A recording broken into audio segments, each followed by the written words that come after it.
우리 오늘은 데살로니가 전서 신약 성경입니다. 2장 1절부터 16절까지 말씀 저희들이 교회가 함께 묵상하겠습니다. 우선 2장 1절부터 16절까지 저와 여러분이 한 말씀씩 나누어서 읽겠습니다. 1절 말씀. 형제들아, 우리가 너희 가운데 들어간 것이 헛되지 않은 줄을 너희가 친히 아나니, 너희가 아는 바와 같이 우리가 먼저 빌립보에서 고난과 능욕을 당하였으나 우리 하나님을 힘입어 많은 싸움 중에 하나님의 복음을 너희에게 전하였노라.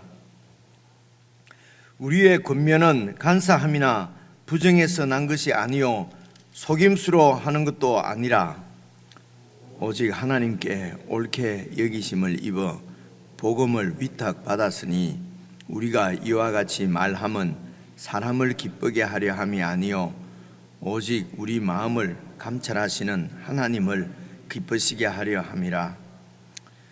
너희도 알거니와 우리가 아무 때에도 아첨하는 말이나 탐심의 탈을 쓰지 아니한 것을 하나님이 정언하시느니라. 또한 우리는 너희에게서든지 다른 이에게서든지 사람에게서는 영광을 구하지 아니하였노라. 우리는 그리스도의 사도로서 마땅히 권위를 주장할 수 있으나 도리어 너희 가운데서 유순한 자가 되어 유모가 자기 자녀를 기름과 같이 하였으니 우리가 이같이 너희를 사모하여 하나님의 복음뿐 아니라 기뻐함은 너희가 우리의 사랑하는 자 됨이라.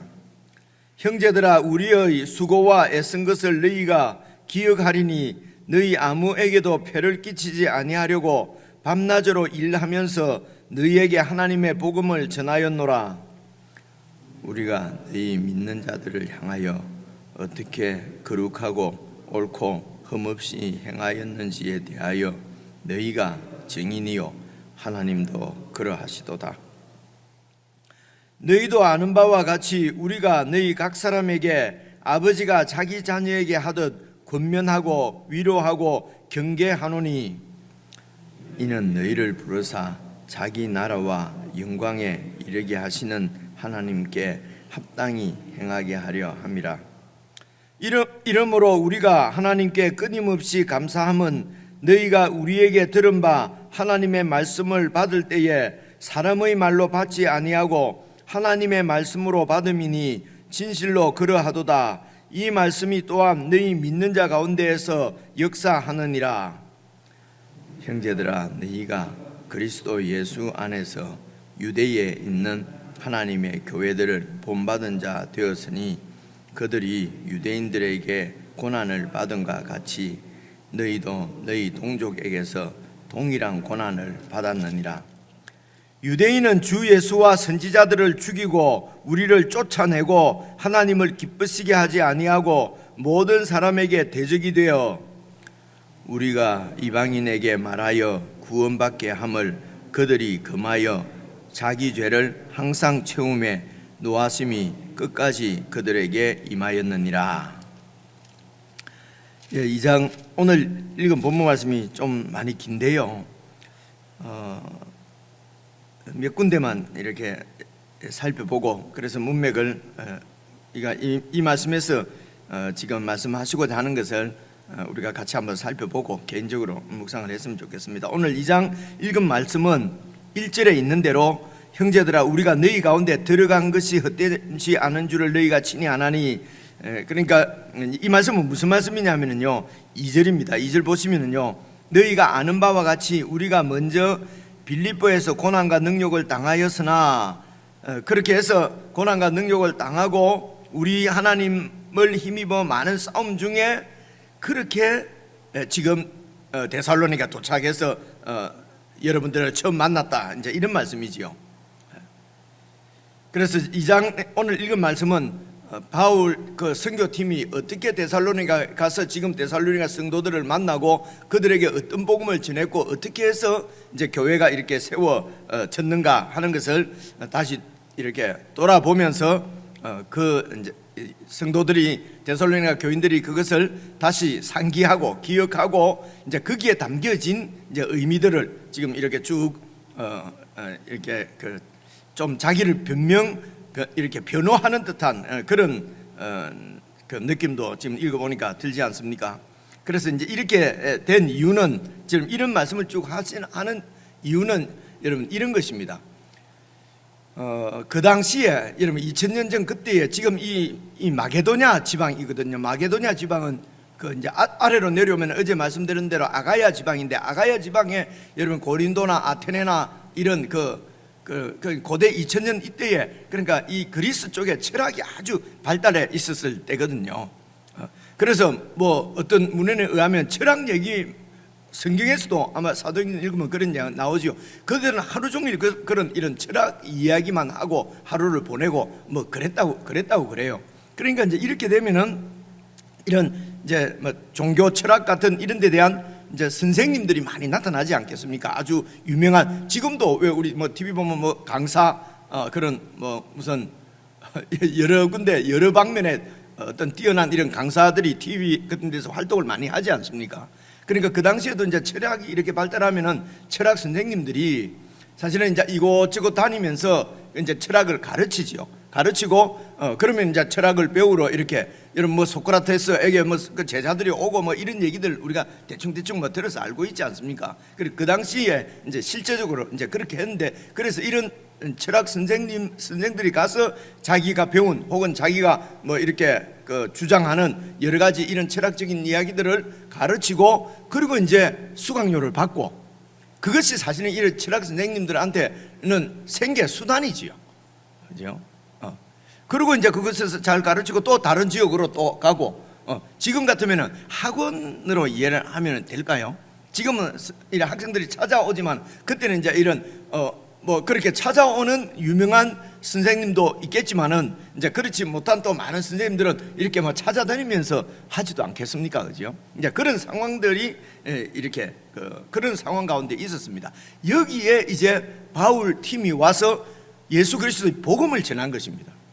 그러니까 이제 듣는 사람들 입장에서는 이게 뭐 또 다른 어떤 철학이네 이럴 수 있지 않겠습니까? 그죠? 그렇게 해서 이제 그래서 주로 그렇게 철학을 가르치는 것은 물론 그 강사들의 목적은 어떤 철학을 가르쳐서 백성들을 뭐 눈을 뜨게 만들고 깨우치고 그렇게 해서 좀 더 나은 삶을 뭐 이렇게 살게 한다, 이런 여러 그런 목적들이 있겠지만은 결과적으로 나타나는 현상은 생계 수단이었어요. 그래서 이제 유명한 강사가 되면은 이제 돈을 많이 벌게 되고, 그죠? 그래서 이제 이런 철학 강사들의 뭐 꿈은 유명한 강사가 되는 것 아니겠습니까? 그래서 유명한 강사가 되어서 부끄럽고 죄송합니다만은 봉급도 좀 수입도 좀 많고, 그죠? 그래서 좋은 차를 타고 이렇게 좋은 집에서 이렇게 이제 살고, 그 현실 가운데 지금 현실 가운데도 일어난 일이고요. 그때도 그렇게 했거든요. 그래 거기에 이제 바울이 와서 막 이렇게 복음을 전했습니다. 그래서 거기에 이제 그 복음을 듣고 그 철학을 따르는 이제 무리가 생긴 것이요. 이제 이런 그래서 뭐 무슨 학파 어떤 선생님을 따르는 뭐 철학 학파 이런 것들이 있는 것처럼 그렇게 했는데 바울이 그냥 이곳을 또 떠나버렸단 말입니다, 지금. 그죠? 그러니까 이제 떠나고 나면은 어쨌든 이 복음, 예수 그리스도의 복음인데, 이 정말 인류를 구원하시는 하나님의 복음인데, 뭐 이제 또 이방인 세계에서 듣는 사람들은 뭐 그런 걸 잘 모르지 않겠습니까, 그죠? 그런데 이제 이 복음이 내가 거기에 이제 여러 이런 대적자들이 꼭 이런 서로 견제하고 서로 대적하고 하는 이런 이제 그 무리가 나타나지 않겠습니까? 그래서 이제 이 바울이 떠나고 나서는 또 그 주위에 있는 여러 대적자들은 이제 바울을 비난하지 않겠습니까? 역시 뭐 말은 그럴듯해도 역시 그냥 생계를 위한 철학 선생이었다. 그러니까 제자들을 두고 떠나버린 거 아니냐? 뭐 이런 식으로 이런 비난들이 그 교회 가운데 있지 않았을까? 그렇게 해야 이제 그런 상황을 잘 살펴보면은요. 그래서 이제 3절부터 한번 봐보십시오. 우리의 권면은 간사함이나 부정해서 난 것이 아니요. 이 간사하다 하는 말은 어떤 속여서 뭔가 이득을 취하는 이런 거지요, 그죠? 간사함이나 부정해서 난 것이 아니고 속임수로 하는 것도 아니다. 그리고 4절도 보면요, 오직 하나님께 옳게 여기심을 입어서 그 하나님의 복음을 우리가 위탁받아서, 그러니까 내가 무슨 어떤 창안에는 어떤 그 철학이 아니고 하나님께서 맡겨주신 그 하나님의 복음을 이렇게 너희들에게 전했다. 우리가 이와 같이 말하는 것은 사람을 기쁘게 해서 돈벌이 수단으로 사람들한테 인정을 받아서 좋은 강사가 되려고 한 것이 아니고, 오직 우리에게 복음을 위탁해 주신, 우리 마음을 감찰하시는 그 하나님을 기쁘시게, 그러니까 우리에게 복음을 위탁해 주신 그 하나님의 뜻에 맞도록, 그래서 하나님이 기뻐하시도록 그렇게 하려고 했다. 5절도 보시면요, 너희가 알지 않느냐, 우리가 어떤 때에도 아첨하거나, 아첨한다는 것은 뭡니까? 내 이득을 얻기 위해서 막 이렇게 감은 이슬로 좋은 말 한다는 거지 않습니까? 그죠? 아첨하는 말이나 탐심을 가지고 탐심의 탈을 쓰지 아니했다. 그것을 하나님이 증언하신다. 그러니까 이제 거기에서 데살로니가 성도들에게 대적자들이 탐심의 탈을 쓰고 어떤 이득을 취하기 위해서 그런 속마음을 숨기고 겉으로는 그렇듯하게 당신들을, 여러분들을 우리를 사랑하는 것처럼 막 그렇게 해서 결국은 우리 뺏겨 먹고 도망간 거 아니냐, 이런 얘기들이 있었지 않겠습니까? 그래서 탐심의 탈을 쓰지 아니한 것을 하나님이 증언하신다. 그리고 6절입니다. 또한 우리는 너희에게서든지 다른 사람에게든지 사람에게서는 영광을 이제 이 영광은 명예라든가 이득 이런 거겠죠, 그죠? 인정이라든가. 그래서 내가 사람에게든지 너희에게든지 다른 에게든지 사람한테 내가 인정을 받으려고 한 적이 있느냐, 이런 말씀들을 우리가 그냥 상황을 잘 생각하지 않고 이렇게 읽으면요, 무슨 예수 믿는 사람들은 하나님 앞에만 막 인정받으면 되지 사람에게 충성 안 한다 그러면서 안하무인으로 이렇게 하라는 얘기는 아닙니다, 그죠? 그래서 우리가 일반적으로 그렇게 이해를 할 수 있거든요. 내가 하나님 믿는 사람인데 목사 눈치를 보지 않습니다. 목사 같으면요, 하나님 믿는 사람인데 사람 눈치, 교인 눈치 안 봅니다. 나는 하나님의 뜻대로 합니다. 이런 얘기들을 종종 듣기도 하고, 목사님들로부터 듣고 성도님들로부터 듣기도 하거든요. 이제 저희들 같은 경우는 위치가 많은 사람들 만나지 않습니까? 그래서 왜냐하면 사람의 영광을 구하지 않고 우리는 하나님을 기쁘시게 합니다. 그런데 우리가 에베소서나 쭉 살펴보면은 하나님을 기쁘시게 하고 하나님을 사랑하는 것은 사람을 사랑하고 사람을 돕고 섬기고 기쁘게 하고 하는 일이 하고 직결되어 있다는 것을, 연결되어 있다는 걸 우리가 많이 보하지 않습니까? 그죠? 그렇기 때문에 우리는 내 사람에게서 영광을 구하지 않는다, 명예를 구하지 않는다, 사람 인정 필요 없다, 이렇게 할 때도 그것이 어떤 뜻인가 하는 것은 이렇게 여기서 지금 이렇게 내가 사람에게 인정받고 막 그렇게 하려고 한 것이 아닌 줄을 너희들이 알지 않느냐 하는 것은, 탐심의 탈을 쓰고 그 철학자들처럼 이득을 위해서 내 생계 수단으로 그렇게 이렇게 그런 철학 선생들처럼 철학을 전하듯이 한 것이 아니고, 하나님께서 맡겨주신 복음이니까 이 복음을 너희들이 듣기에 좋도록 바꿀 수도 없고 변경시킬 수도 없고, 그래서 사람이 어떻게 생각하든지 혹 핍박을 받고 고난을 받더라도 하나님의 이 복음을 맡겨주신 하나님의 뜻 그대로 내가 전했다, 이제 이런 말입니다. 그래서 8절을 한번 보세요. 8절을 보시면요, 우리가 이같이 너희를 사모하여 하나님의 복음뿐 아니라, 하나님이 우리에게 맡겨주신 복음뿐만 아니라 우리의 목숨까지도 너희에게 주기를 기뻐한 것은 너희가 우리의 사랑하는 자 됨이라. 그러니까 그냥 생계 수단 때문에 이렇게 철학을 쭉 가르치고 그냥 또 다른 지역으로 이 수요자, 그러니까 소비자를 찾아서 떠나는 그런 복음, 철학 세일즈 하는 강사처럼 그런 것이 아니고, 이제 이렇게 막 변명하는 거잖아요, 그죠? 이렇게 변화하는 이유는 지금 상황이 데살로니가 성도들이 마음이 흔들릴 그런 상황이 되어버린 것이죠. 바울이 이렇게 어쨌든 이 교회가 이렇게 잘 안착되기 전에 이미 어쨌든 교회를 떠나게 되었으니까요, 그죠? 그러니까 이제 이 교회를 무너뜨리려고 하는, 결국은 혈과 육, 사람이 아니라 그 뒤에 역사하는, 하나님의 교회를 무너뜨리려고 하는 사탄의 역사지요. 사탄이 교회를 그대로 두겠습니까? 여러 가지로 이간을 시키지 않겠습니까? 그 사탄의 이간은 아주, 사탄의 말은 적절하게 들립니다. 그 상황에 딱 상황을 봐서 아주 그런 이간하기 좋을 그런 상황에 딱 이렇게 그 이제 사탄이 역사하니까요. 그래서 이게 변명하고 변호하기가 아주 어렵습니다. 그래서 정말 변명을 하고 변호를 하고 해서 이런 변명과 변호가 성과를 거두려고 하면은 정말 진심이 있었어야 되고, 진심이 통해야만 이게 변명이 되는 거지요. 그냥 변명한다고 되지도 않아요. 근데 참으로 바울과 바나바랍니다. 이 바울과 실라와 이 선교팀은 정말 목숨까지도 내어줄 정도로, 그래서 이제 오늘 이런 데살로니가 전서나 후서나 이제 이런 말씀들 읽으면 이제 우리 목회자들 입장에는 이 자세히 읽기가 참 어려워요. 제가 뭐 여러분들을 위해서 목숨을 내어놓고 그래서 막 그런 생각합니다. 뭐 내가 바울이 아니니까, 그죠? 바울이 아니니까 막 이렇게 생각하기도 하고.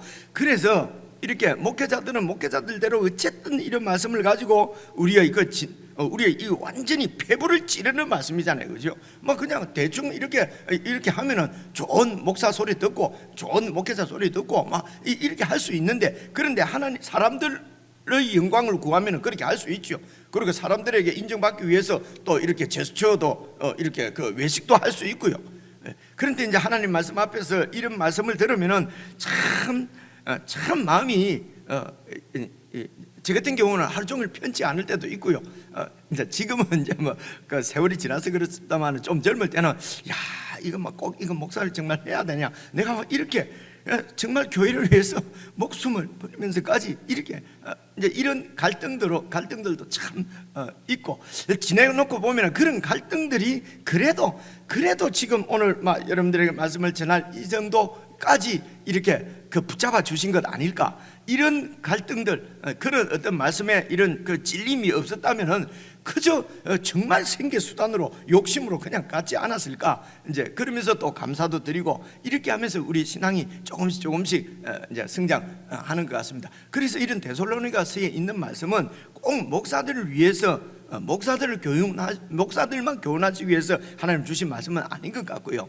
그래서 이런 말씀을 잘 살펴서, 그러니까 이게 교회의 원형이지 않습니까? 그래서 예수 그리스도께서 교회의 기초시면서, 그리고 그 교회의 터가 사도들이라고 그랬거든요.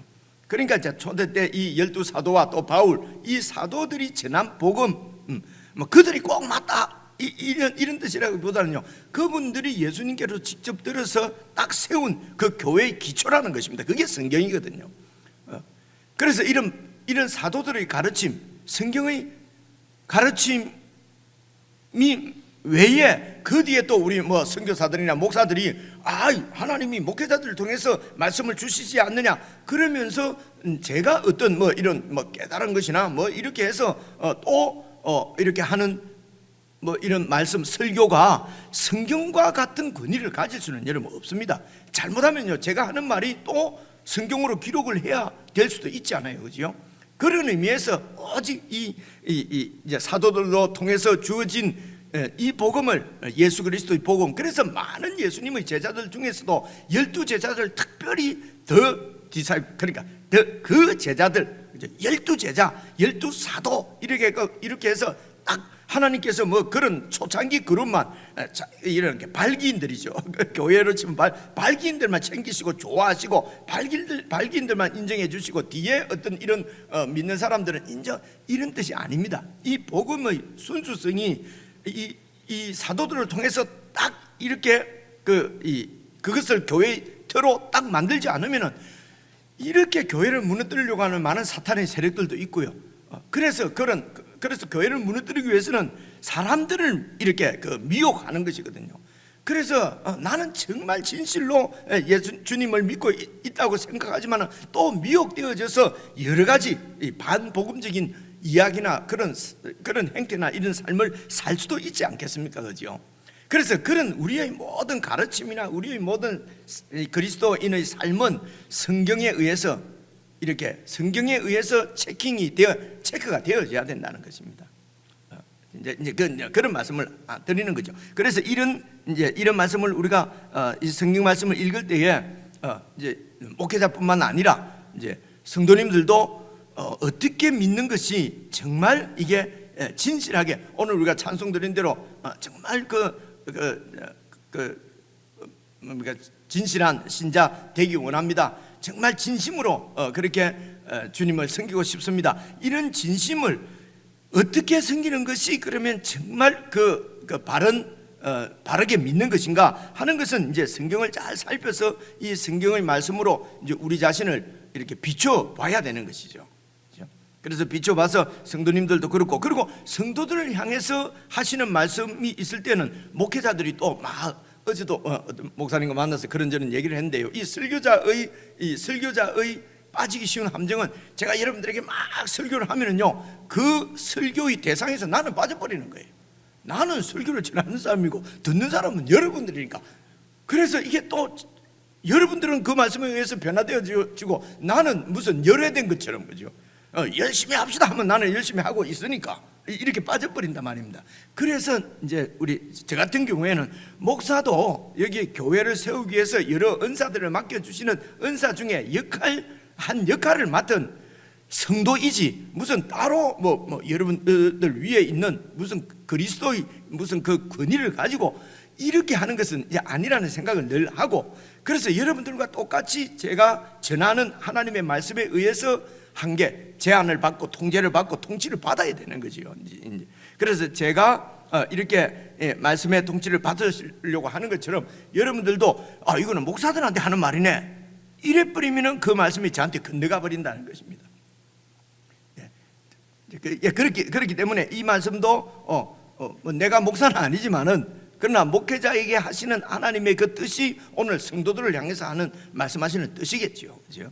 이제 그렇게 해서 여러분들도 이런 말씀을 이제 내용을 잘 파악하시고 우리가 진실한 신앙을 위해서는 이런 말씀에 내 자신을 이렇게 비춰 봐야 된다. 이게 이제 적용입니다. 그죠?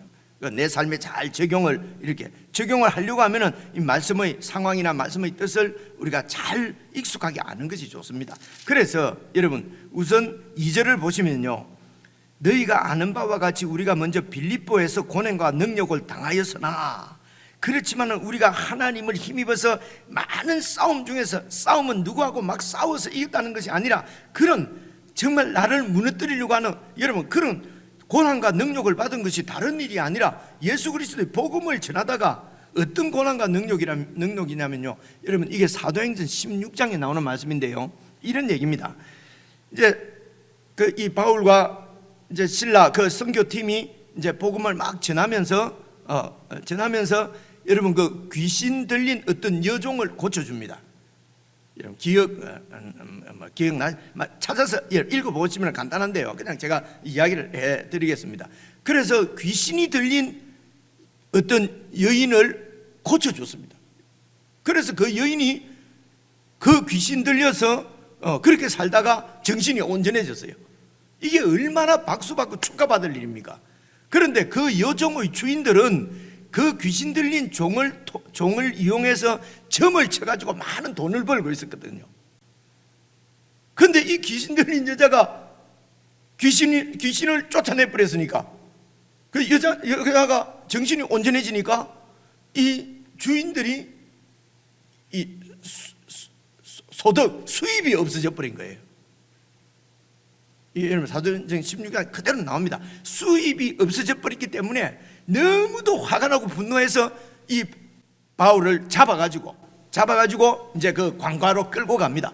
그래서 그 이제 하는 내용이 이 어디서 해괴망측한 이론을 가지고 와서, 철학을 가지고 와서 평안하게 잘 살고 있는 이곳을 완전히 소동케 했다. 이곳 질서를 깨뜨렸다는 것입니다.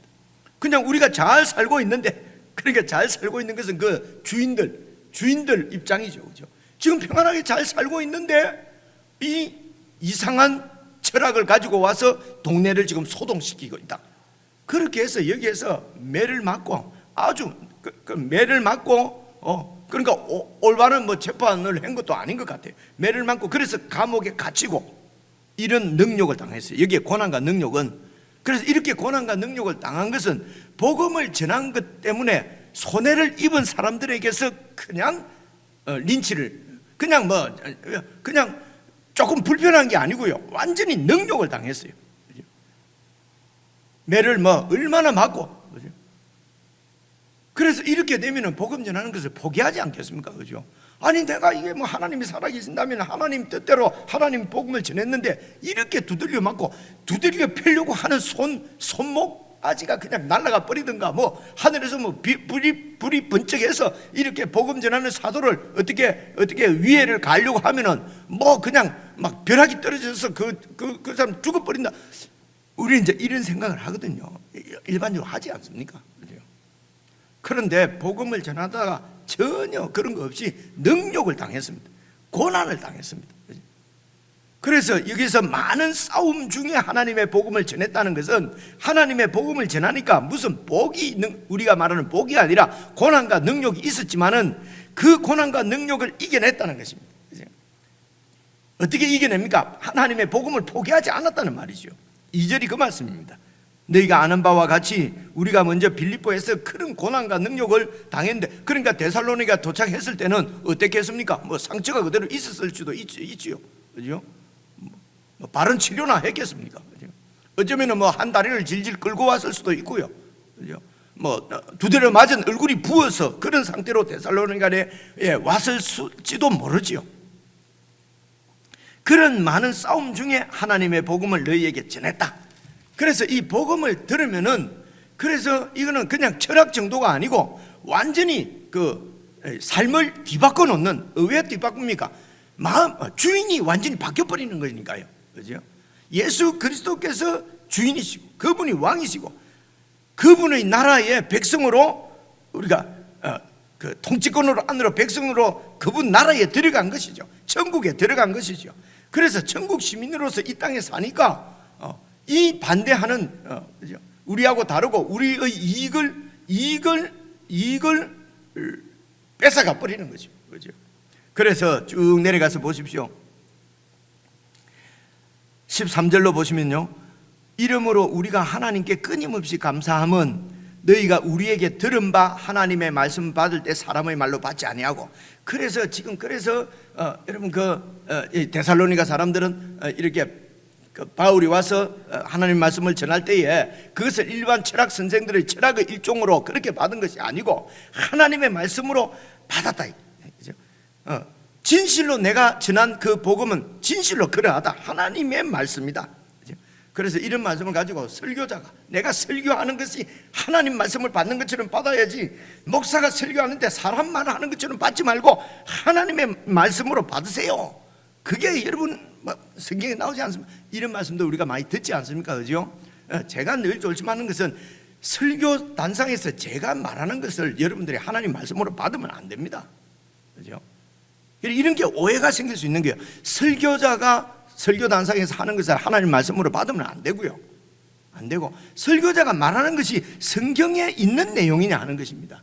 그래서 미리 말씀드렸지 않습니까? 사도들을 통해서 하나님께서 예수님을 통해 전해주신 예수님의 말씀과 이런 모든 것이 하나님의 말씀입니다. 그래서 이 말씀 위에 세워진 교회의 기초는 바로 사도들이란 말입니다. 그죠? 설교자가 하는 말이 아니에요. 설교자도 사도들의 터가 아니고 내 어떤 이론을 얘기를 하면은 그 교회의 틀을 내가 또 따로 최정식 목사의 교회 터가 하나 더 생기는 거죠. 이게 이단입니다, 여러분. 그죠? 그래서 설교를 듣는 분들이 설교자가 하는 설교가 정말 성경에서 말하고 있는 바가 맞는가를 베레아 성도들은 잘 집에 가서 살펴봤다는 거예요. 참고를 했다는 것입니다.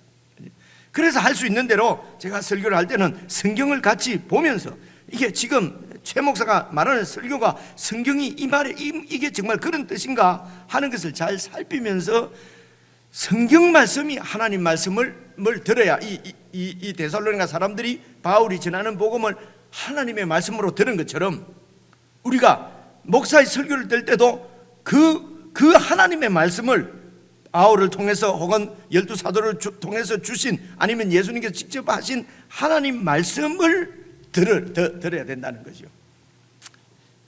설명을 좀 하려고 하니까 말이 자꾸 보이네, 그죠? 이것이 설교자를 무시하라거나 이런 것이 아닙니다, 그죠? 저한테 만약에 권위가 있다면 이 하나님 말씀을 여러분들에게 풀어서 설명해 주는, 말씀을 전달해 주는 그런 권위지요. 여러분, 이게 보통 권위입니까? 그죠? 하나님의 말씀을 전해주는, 그러니까 이거는 두렵고 떨리는 일이죠. 혹시 잘못 전할까? 혹시 뜻을 잘못 이렇게 해석을 할까? 이건 아주 두려운 일입니다. 그죠? 그래서 쉽게 그냥 설교자들이 하는 말을 하나님 말씀으로 듣는다, 이렇게 이거는 주의하시고 조심하셔야 될 부분입니다. 그래서 이렇게 이제 하나님 말씀을 받으면은 나타나는 현상이 어떤 현상이냐? 14절 보십시오. 형제들아, 너희가 그리스도 예수 안에서 유대에 있는 하나님의 교회들을 본받은 자 되었으니 유대인들처럼 거룩하게 너희들이 이제 변했다, 이런 말을 하는 것이 아니고요. 지금 앞뒤를 잘 읽어보시면요, 유대에 있는 지금 예루살렘 교회를 본받은 것이 어떤 것이냐면은, 그들이 그 유대에 있는 교회가, 성도들이 유대인들에게 고난을 받은 것처럼 너희들도 예수 딱 믿고 나니까 너희 동족 예수께서 동일한 고난을 받았느니라. 고난입니다.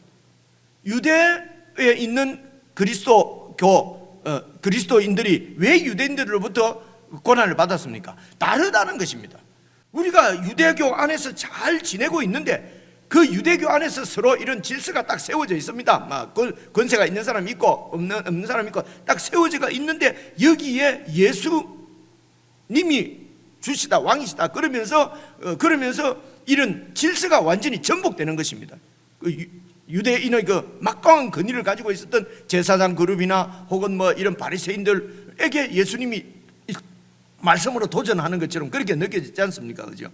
그래서 자기들의 통제 범위를 벗어나는, 내 통제를 벗어나는, 그러니까 유대인들에게 유대인 지도자들이 심각한 손해를 본 것입니다. 사람들은 자기가 손해를 보게 되면요, 눈이 뒤집혀요. 그죠? 앞뒤를 재지 않습니다. 그래서 이 지금 유대에 있는 그리스도인들도 동족들에게 고난을 받았어요. 마찬가지로 지금 데살로니가에 있는 성도들도 너희들이 예수를 믿은 것 때문에 데살로니가 그 동족들에게 고난을 받는 것이, 이게 유대의 교회하고를 본받는 것이다. 이것은 역시 15절 보십시오. 이 유대인들은 예수님과 선지자들을, 하나님의 선지자들을 죽이고, 그리고 이 하나님의 예수님의 복음을 전하는 우리도 쫓아내고, 하나님을 기쁘시게 하지 않고 이런 모든 그리스도인들의 대적자가 되어서, 그래서 그들이 우리가 이방인에게 말해서 복음을 전해서 구원받게 하는 것도 하지 못하도록, 그래서 유대인이 되어야만 하나님의 백성 구원을 받는데, 지금 바울이 전하는 복음, 예수 믿는 죄송합니다 놈들을 보니까 유대교를 안 믿어도, 자기들의 그 가르침을 안 받아도 예수를 믿으면 하나님의 백성이 된다 하니까 이 유대교가 머리가 돌아버린 거지, 그죠? 그래서 예수님을 진실로 믿게 되면은 동족들로부터, 그 동족은 꼭 한국 사람이라기보다는요, 그 사회 질서로부터는 꼭 이렇게 거부를 당하고 고난을 당한다는 것입니다. 그런데 지금 세계는 그렇게 대놓고 못하니까 우리가 예수 믿는 것 때문에 불편하다는 것입니다. 이 불편한 것이 싫어서, 그래서 교회 예수 믿기를 포기하는 경우가, 믿는 것을 시작하는 것을 포기하는 경우를 우리가 많이 보지 않습니까? 그래서 목사로서 부름받아서 하다가, 혹은 뭐 장로로서 하다가 아주 좋은 교인으로서 이렇게 시작은 했는데 불편한 것 때문에 그냥 그만둬 버리는 거죠. 목사도 그만둘 수도 있고 장로도 그만둘 수도 있고, 그게 더 나가서 성도이기를 그만두기도 한다는 것입니다. 불편한 것 때문에, 고난 때문에, 능력 때문에. 그래서 우리가 지금 조금 불편한 거, 이런 것을 무슨 바울이 당한 이런 능력하고 우리가 무슨 비교할 수 있겠습니까마는, 예수님이 당한 십자가의 능력하고 우리가 당하는, 예수 믿는 것 때문에 당하는 조그마한 불편을 무슨 비교할 수는 없지요. 없더라도 우리가 지금 이 시대 가운데서는 우리가 예수 믿는 것 때문에 전혀 불편함이 없고, 전혀 불편함이 없고 뭐 이런 게 없다면은 그건 세상하고 짜가는 거지요. 그냥 세상 논리대로 지금 이 바울 시대 때에 철학 선생들하고 똑같이 그냥 돈이나 밝히고 생계를 위해서 그냥 예수 믿는 거지요. 목사하는 거지요. 그러면은 불편함이 없습니다. 혹시 우리가 예수 믿는 것 때문에 여러분 불편한 것, 이런 것들이 사실은 예수님의 고난이나 이런 유대 그리스도인들의 고난이나 초대교회의 고난들이 어떤 그 흔적이라고 그럴까요? 흔적. 그죠? 그래서 이런 불편함 가운데 싸우면서 하나님의 복음을 전했다고 그럽니다. 그래서 이 하나님의 복음을 이 불편함 가운데서 살아내는 것이요. 이게 바로 싸움, 영적 전투라는 것입니다. 그래서 영적 전투는 질 수 없는 싸움이기 때문에 여러분 이 영적 전투에서 넘어지면 안 되는 것입니다. 그렇죠? 개인적으로 묵상하시면서 우리에게 어떤 이런 영적인 싸움이 있는지 이런 것들을 잘 살펴보고 그런 싸움을 통해서 더 하나님의 마음을 알고 더 진실한 신자로 우리가 성숙해 갈 수 있을 줄로 믿습니다. 개인적으로 묵상하시겠습니다.